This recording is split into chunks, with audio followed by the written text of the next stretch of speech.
Hello guys and welcome to AI Basics. In this tutorial, we're gonna look at how to change language in ChatGPT. Now let's begin. Well, as you can see, I've already logged in to my OpenAI account.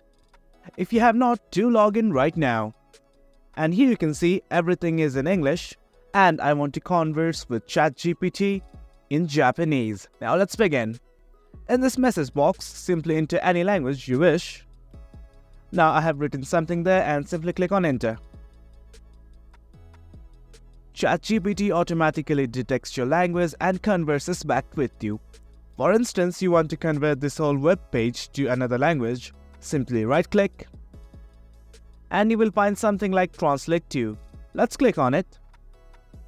Now here it is translated. It's on the nav bar. It's on the search bar. It's the Google Translate button. Click on it and look at these three dots. Let's click on it once again. Now you can choose another language